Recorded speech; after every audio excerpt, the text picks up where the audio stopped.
Wah, banyak tekanan yang aku alami. Itu macet jalan, aku salah, aku didemoin, dipiralkan beritanya. Ini didemoin. Kemarin lihat ya, aku didemoin ya.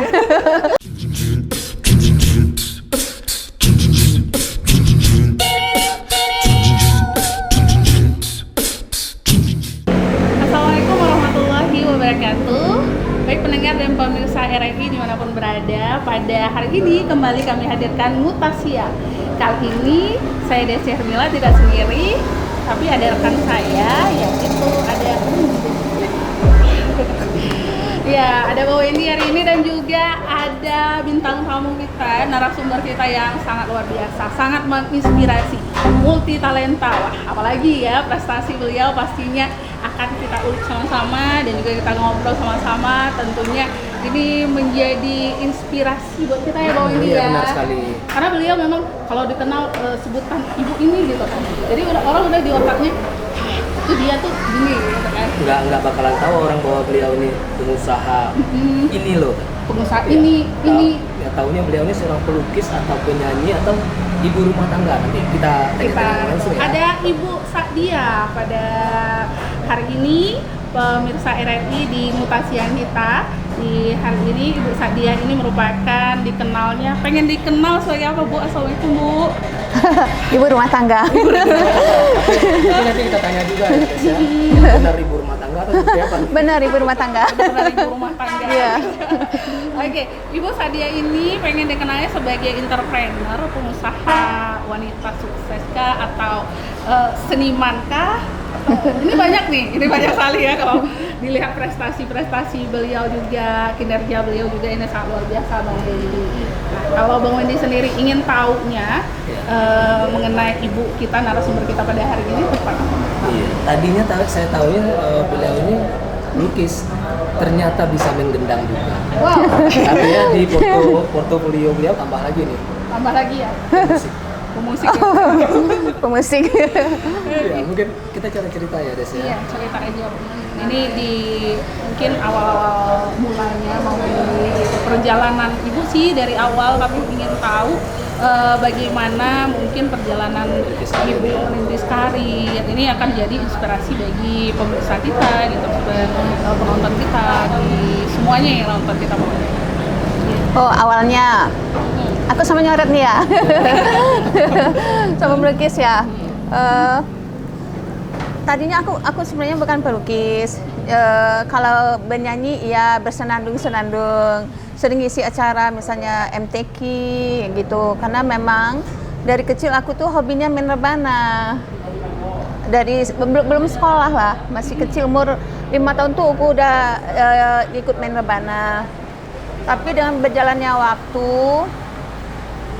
kenapa aku jadi pelukis ini panjang ceritanya.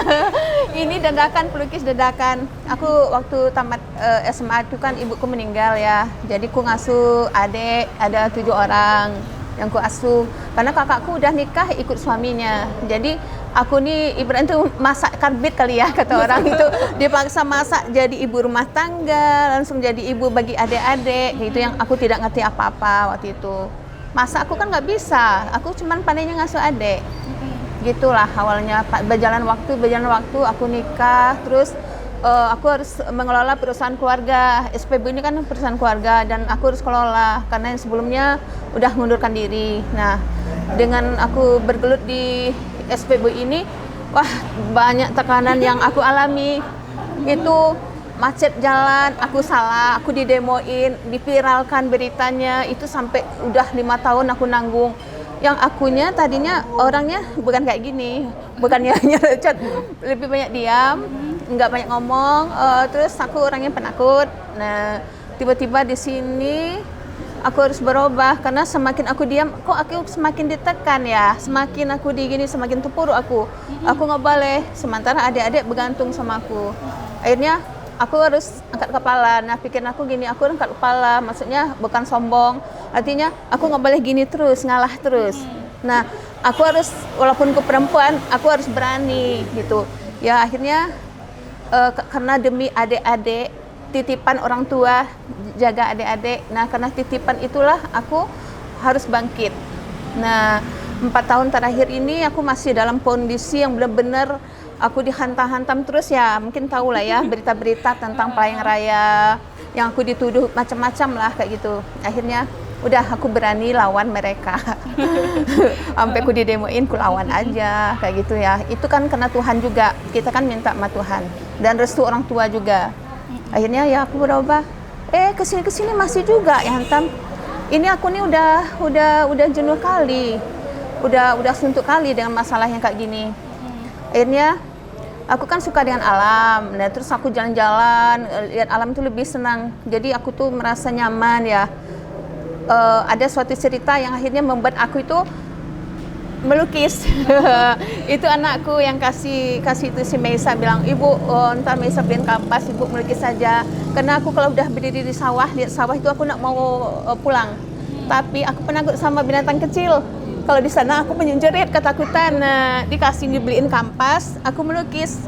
Jadi ku hayalkan lah aku ada di sawah. Itu awalnya aku hayalkan aku di sungai. Walaupun aku misalnya kan aku takut nih dengan binatang-binatang kecil. Tapi kalau ini kan ada sungainya. Tapi aku nggak takut kan, nggak ada lintah, nggak ada cacing. Kayak gitu. Jadi ku hayal gini. Jadi itu mengekspresikan bahwa jadi ibu takut mungkin binatang kecilnya tadi atau ada hal-hal yang gelikan, bukan takut tapi lebih geli Iya. gitu ya. Iya. Gitu jadi Lukisan pertama itu Iya. apa? Lukis. Masih tersimpan. Masih ku simpan. Ada di antaranya. Ada gambar bambu tapi ku pajang di ini di tembok. Itu awalnya aku melukis yang pertama kali aku duduk di sini. Aku lihat tuh kan bukit tuh ada bambu. Jadi wah kayaknya aku mau bikin bambu nih. Jadi ku melukis. Aku live pertama di TikTok itu bikin bambu, lukisan bambu. Jadi ku lihat oh kayak gitu bambunya. Udah itulah awalnya. Jadi Lukis. permulaannya dari Tambah lagi nih, Des. Selegram. Selegram. Ternyata selegram. Wah, kalah di aku ya. Selegram juga, selektok juga. Iya. Ini viewernya udah banyak lumayan ya. Itunya. Nah, ini kisah perjalanan tentunya ini dalam lukisan Bang. Jadi kalau lagi masalah jadi pelampiasannya ke Lukisan. Terus ku nyanyi. Tapi kalau udah bete banget aku pukul drum. Aku pukul drum. Artinya aku tuh udah kesel kali. Tapi yang jelasnya kalau aku lagi ada masalah, yang jelas kita kan harus ngaduin sama Tuhan ya, ngaduin sama Tuhan. Tapi sekarang ini sejak kakakku meninggal, tempatku cari itu aku sekarang ciptain lagu. Wah, tambah lagi nih. Tambah lagi nih. Jadi aku ciptain lagu sekarang nih. Jadi baru 3 aku masukin di YouTube. Udah 3 dimasukin di YouTube-nya. Oke.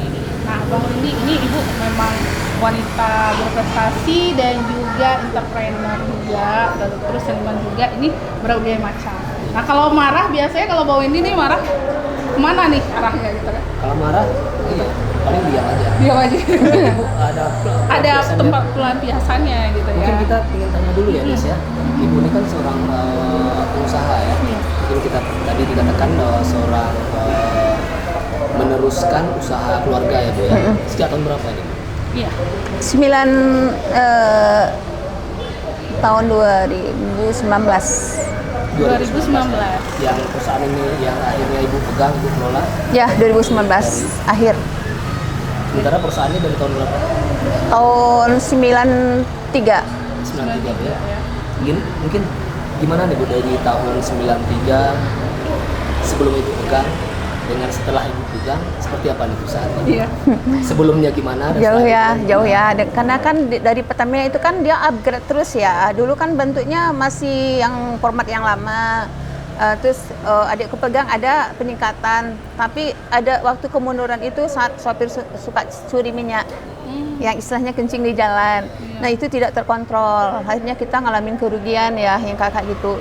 Bukan kita aja, seluruh SPBU seperti itulah yang dialami. Jadi kalau kita tidak ketat dengan pengawasannya, ya kayak gitu, habis kita. Ini ada yang suka kencing nih di jalan. Kencing di jalannya itu. Nah, jadi waktu aku yang pegang, kita langsung dengan sopir pendekatan dengan sopir. Alhamdulillah udah ada penurunan. Jadi bukannya minyak tuh hilang dalam tangki aja, kan itu dia kan nguap tuh. Nah, sopirnya tuh yang nguap, curi gitu. Ini luar biasa juga ya Mbak Windia dari ngurus SPBU. Ini juga tempat kita sekarang juga kafenya. Iya. Ini masih banyak yang lainnya juga nih kayaknya. Tapi yang kita mau tanyakan mungkin kapan ngurus keluarganya? Soalnya Itu. beliau sibuk sekali nih. Katanya tadi seorang ibu rumah tangga. Ya, ibu rumah tangga pekerjaan wajib gitu ya. Pasti ya. Ya. Kapan ibu ngurus keluarga? Usaha ibu yang begitu banyak ini. Tapi kalau anak-anakku kan di luar ya. Tadi kan mereka kalau kuliahnya di luar, memang kita jarang ketemu, main teleponan. Tapi kalau di sini ya di rumah sekarang ada ketemulah. Misal jam makan siang kita ketemu, ngumpul. Pagi-pagi juga. Tapi aku kan nggak terlalu harus fokus di sini. Pada saat aku di rumah lagi butuh aku, ya aku pulang.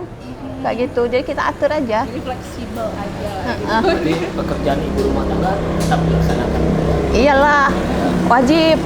Pagi-pagi udah masak. Ya, kalau Jadi upi abu. Kalau bapak pasti kamu makan belanja di luar ya? Oh pasti iyalah, kamu masakan harus ibu. masakan istrinya. Dia lebih suka masakanku. Jadi aku sebelum kesini aku udah masak dulu. Aku siapin. Iya, kalau nggak salah juga kita lihat bahwa ini ibu ini pernah memenangkan masakan ya Bu ya? Iya. Wah banyak sekali nih prestasi. Tapi- Prestasi luar biasa sekali. Itu udah lama kali. Waktu masih suami dinas di kabupaten, aku aktif di PKK kabupaten. Jadi ikut mewakili PKK Kabupaten Kerinci ya, mewakili Provinsi Jambi. Itu juara 1 lomba B2SA di Gedung Kartini Jakarta.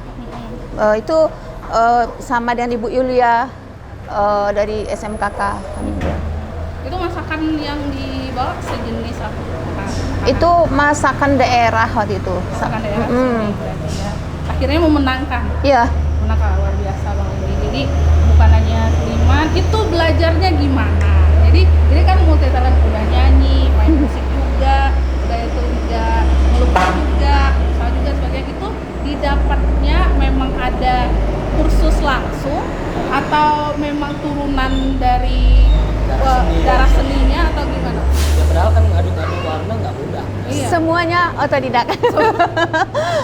Karena kita kalau ada keinginan ya pasti ada jalan. Nah sama kayak aku dulu, aku nggak bisa masak. Sementara tamat SMA ya masih manja-manjanya. Tapi tamu ayah tuh banyak, aku harus masak. Ayah bilang nggak perlu ada bumbu banyak, yang penting ada rasa garam. Nah gitu yang aku pegang. Udah bumbu banyak nggak ada rasa garam nggak enak. Nasi itu aku pegang. Ayah tuh menghiburku ya, karena ibu udah meninggal waktu itu. Jadi setiap kali aku masak, aku pasti nangis. Ya nggak bisa aku masak gitu loh.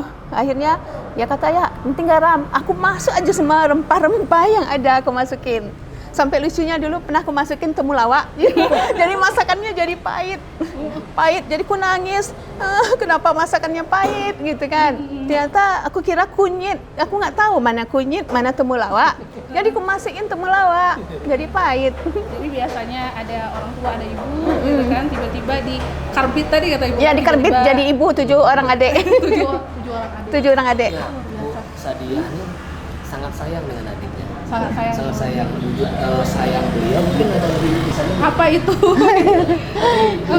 Cerita-cerita. Iya. Mungkin nih Bu, kita ingin tahu nih Bu ceritanya nih Bu. Tadi katanya nih 2 orang adiknya Bu ya. Ya. Mungkin boleh cerita-cerita. Kan ada 7 adik. Ya. Nah, Ini kok dua ini orang? Ya, kenapa ini dua? adekku yang kan yang bungsu kan cewek berdua ya. Yang ini atas yang cewek itu berdua. Itu kan adekku manja ya. Waktu ibu meninggal umurnya 6 tahun. Jadi kan mereka manja semua dengan aku.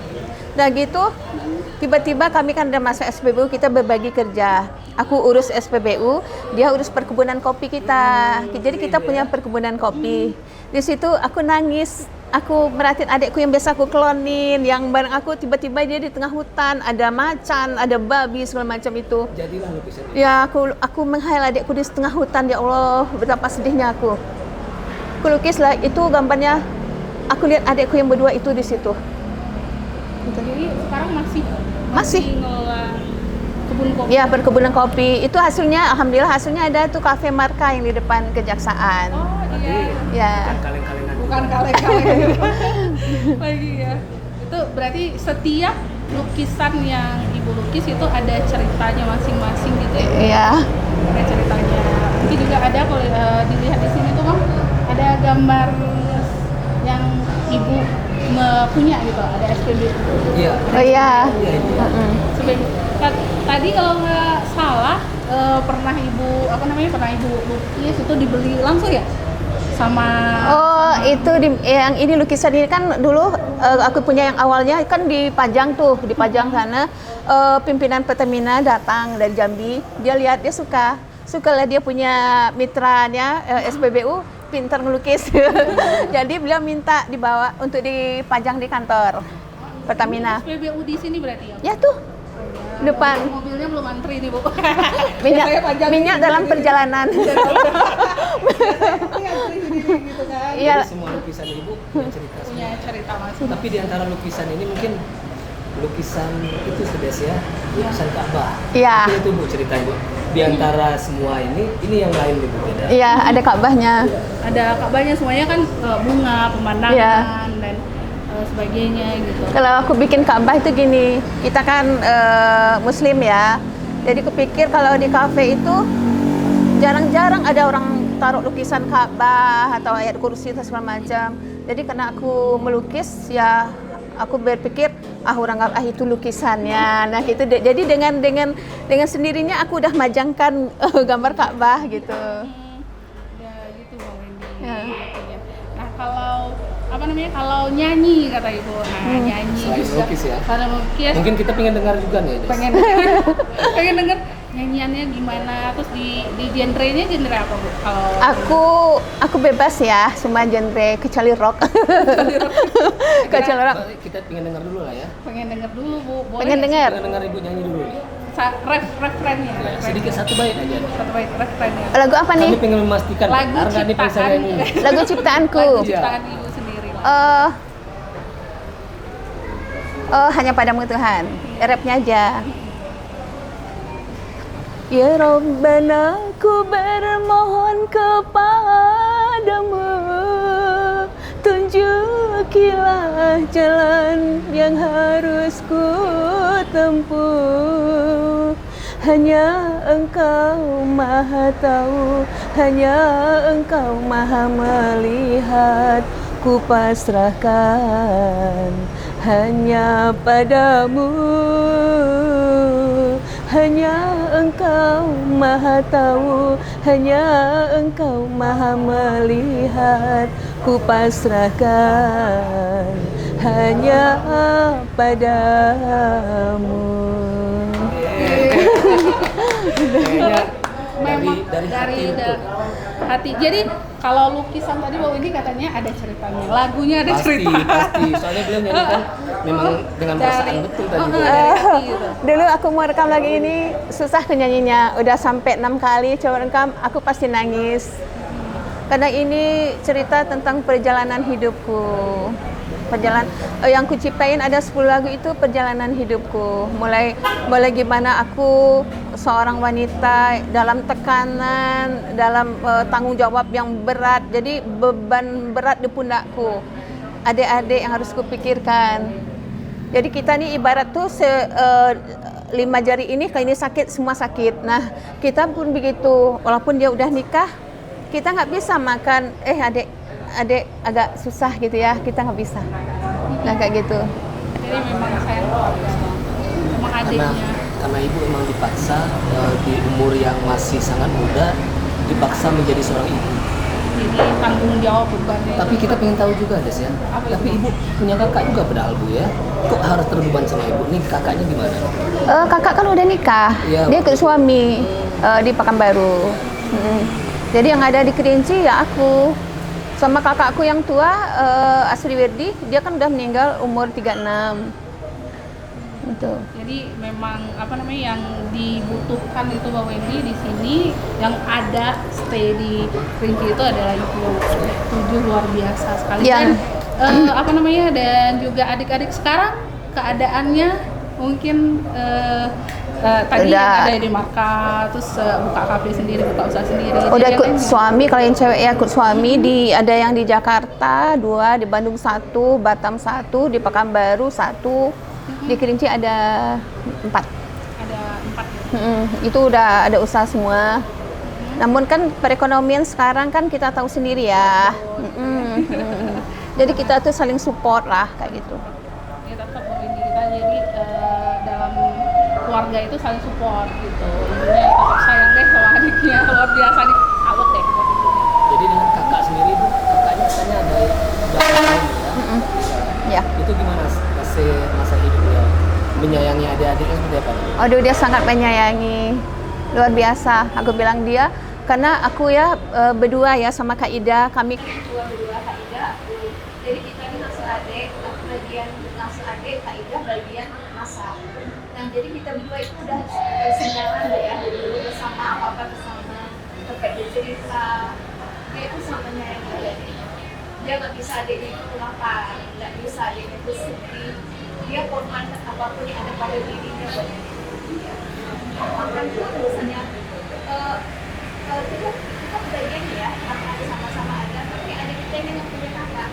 Dia sampai kasih dia sampai akhir dia mau meninggal pun dia beliin adik itu, dia beliin freezer, dia beliin apa lah buat adik itu selama ini.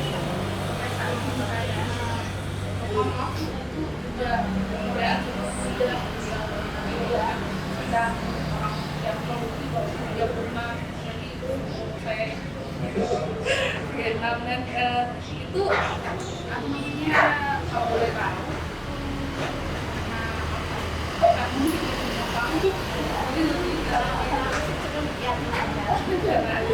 Ada udah sampai ya gitu di mana-mana ya kena aja.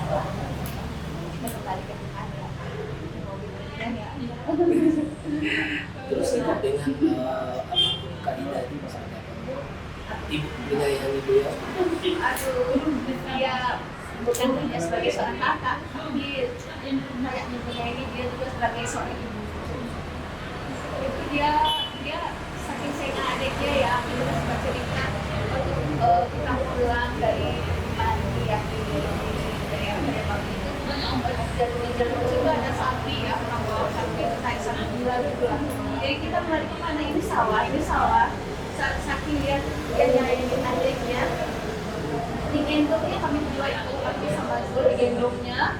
Bayangin aku umur 4 tahun, yang ada umur 6 tahun, bayangin dia digendong kami dibawanya di bawah kolong jembatan buat nyelamatin adiknya. Karena di sisa kami itu bukan cuma satu, banyak emang jadi waduh aku baik sakit ini jangan kalau gitu. Akhirnya ini punya salah satunya lupa.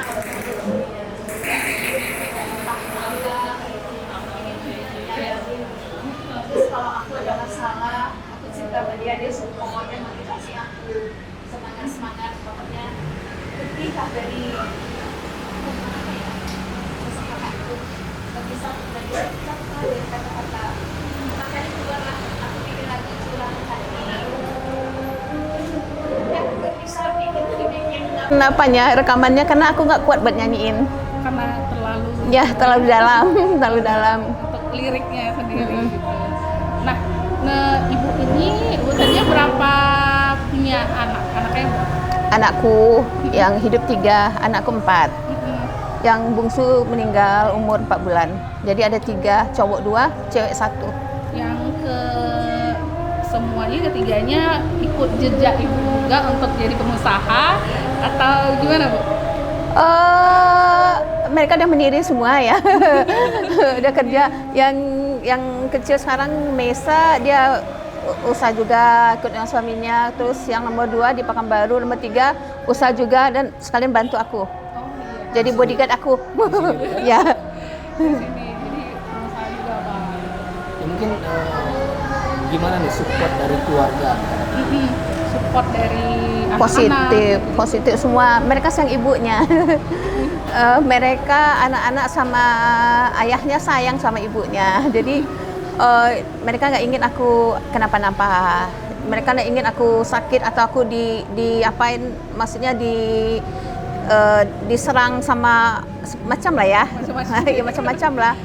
Nah, oleh karena itu, karena saking sayangnya keluarga sama aku, jadi setiap aku punya masalah, aku nggak mau cerita. Karena kalau aku cerita pasti mereka nangis, pasti mereka berpikir ya kan. Nah, aku nggak mau mereka susah. Jadi aku taunya aku punya masalah di sini. Pulang aku manis-manis, aku dandan, aku pakai ini semua kelihatan manis walaupun tadinya aku nangis di kafe ini gitu. Aku dengan bahagianya aku pulang. Aku pulang, ya orang lihat aku ya bahagia, aku nggak apa-apa kayak gitu. Ya kalau di medsos sih, kalau lihat ibu ya di media sosial, di Facebook, Bahagia terus ya. Bahagia terus. Instagram gitu kan. Karena kita kan nggak boleh ya, kita misal kalau kita dalam susah nggak boleh tunjukin kita susah ke orang. Itu banyak anu-anu yang ketawa kan ibu. Ya. Gitu. Mau disebut agak ada, ya nanti onyet-onyet yang ketawa gitu kan. Iya, Kalau iya, kita iya. sedih tuh, oh dia lagi susah Iya. ini gitu kan. Kalau kita lagi senang aja banyak kayak gitu ya, Bu ya. Iya. Lagi yang susah gitu kan.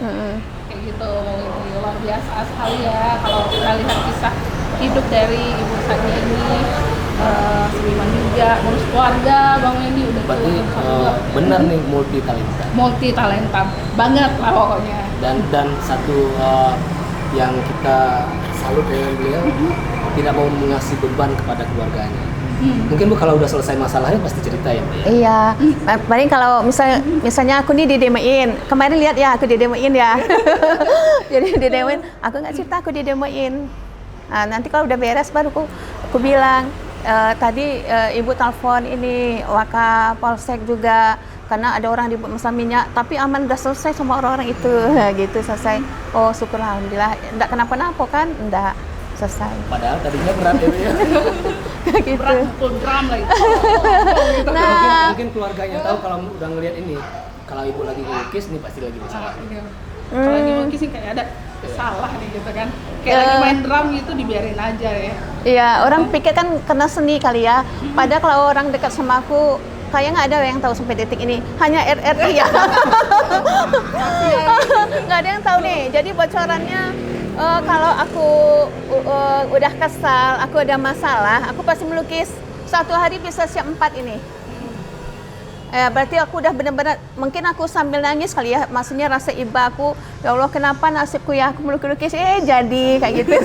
Kenapa nasibku kayak gini? Kenapa aku ya Allah, kenapa nasibku kayak gini betul. Jadi aku nyeret. Aku live di TikTok.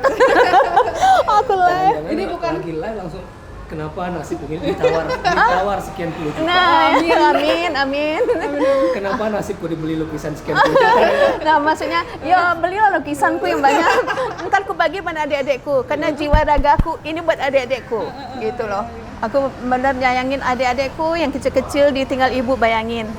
Jadi waktu aku SD, SMP, SMA aku nggak punya masa bermain, karena nggak adik. Jadi lihat teman tuh main-main apa sih namanya itu, main karet-karet itu, apa namanya itu, sama main press. Aku di jendela lihat kawan bermain, karena tiba-tiba adikku nangis. Aku nggak sadar, tapi aku nggak kecil hati. Cuman aku cuma lihat aja, oh orang bermain ya. Aku nggak. Masih sangat muda, masih butuh waktu. Bisa mengelola emosinya kan? Emosinya. Yang harus bermain tadi. Egonya juga. Ego juga. Gitu. Ya gimana? Kita kan lebih sayang ibu ya. Ibu kan sakit, misalnya siapa yang ngurus adek? Mendingan aku korbankan aku bermain, aku nggak bermain, aku lebih baik ngasuh adek. Sedih sih sedih ya lihat orang main, tapi nggak larut gimana gitu ya. Ya aku syukurin aja lah. Mungkin itulah takdirku kayak gitu. Ini seru nih cerita dari itu. Mungkin juga dari pemirsa kita yang nontonin siaran mutasi yang kita di hari ini itu juga bisa mengambil hal-hal yang positif yang Iya, banyak hal kalau positif ya. kalau pengen ibu produktif ya Bu Sadia produktif buat dia kesal. Dia kesal. Melukis banyak ya. Jadi Itu kalau- 5 jam aku melukisnya. Ada mural di kafe ini ternyata itu ibu kerjakan sendiri. Kirain ada tim khusus gitu. Enggak. Ternyata Aku manjat sendiri. Pakai kursi itu, aku pasangin kursi, manjat aku. 5 jam itu. Ini udah kesal banget nih. Ini udah kesal banget. kesel banget nih. Jangan-jangan di dinding rumah sakit umum dibikin mural kesal gitu. Udah kesel banget 5 jam siap. Oke, Bang Wendy. karena juga sebenarnya kita pengen apa Banyak ya, ya. banyak gali informasi lagi dari Ibu karena inspiratif sekali. Mungkin pesannya atau kiat-kiatnya kepada generasi muda, kepada masyarakat kita atau anak-anak muda sekarang nih yang ngerasa dia generasi sandwich ya. Kalau sekarang generasi sandwich itu dia yang seperti Ibu tadi bertanggung jawab akan keluarganya atau sebagainya. Tapi gitu. jarang sekarang biasanya. Jarang. Mungkin kita pengen tahu dengan Ibu tipsnya seperti Tipsnya apa. seperti apa? Tipnya, tipnya buat kita semua lah ya, baik yang muda yang tua. Kuncinya kita pertama kita ikhlas, sabar, jalani apa itu yang dikasih sama Tuhan, apapun bentuknya, ujian apapun bentuknya, susah senang apapun, sabar, ikhlas. Nah itu kuncinya. Kemudian yang kedua, jangan sia-siakan waktu. Karena waktu tidak akan bisa diputar kembali. Nah itu kuncinya. Karena jangan kita terlena dengan yang sekarang ini, zaman sekarang ini kan udah canggih ya zamannya. Jadi kita asik terlena, sementara kita lupa loh. Kita ini ibarat nih, kita berusaha seakan-akan kita hidup selamanya. Dan kita beramal seakan kita mati bentar lagi. Nah kan itulah kan kata pepatah orang tua gitu. Nah itu maksudnya manfaatkanlah waktu sebaik mungkin. Yang lebih penting kita nggak perlu koreksi orang, koreksi diri sendiri dan positif. Positif sih. Ya. Kalau biasanya kalau penyakit itu datangnya dari pikiran kita ya, Bu ya. Ya. Berarti ini dapat disimpulkan juga bahwa ini luar biasa sekali. Kalau seperti yang pernah kita obrolin juga, Bu, pernah kita sampaikan juga bahwa kalau jalan lurus aja supirnya ngantuk. Ya. Tapi kalau ada lubangnya, ada tinggi naiknya atau sebagainya, itu jalannya akan terasa lebih seru gitu kalau Iya. lika-likunya. Ya. Gitu. Terima kasih Bu Sadia Ya. atas undangannya hari ini sama kami tentunya di acara Kota Siang, dan juga Bang Wendy. Kita pamit ya Bang Wendy ya. Mungkin sebelumnya Apa? Kita request sama Ibu. Request apa? Kalau ada waktu kita bikin marah Ibu dulu berarti. Bikin marah dulu sehingga Ibu bikin lukisan itu RRI nanti. Wah, Oh. iya. Boleh. Tapi kita bikin marah Ibu. Nanti lah kapan-kapan. Kapan-kapan marah. Untuk RI jangan marah-marah. Jangan marah-marah. Kasih dengan tulus. Iya. Kalau ada. Oke Bang Wendy dan juga Bu Sadia, terima kasih atas waktunya di hari ini di Kota Siang. Jangan lupa ditonton, di like, ditonton, di share juga, terus di subscribe juga buat pemirsa dan pendengar RRI tentunya yang mendengarkan dan menonton siaran Kota Siang pada hari ini. Saya Desi Hermila mohon pamit dan narasumber kita Ibu Sadia dan juga rekan saya Wendy Citra. mau pamit undur diri dari pada hari ini di acara Kota Siang dan seluruh kru yang bertugas tentunya. Wassalamualaikum warahmatullahi wabarakatuh. Sampai jumpa.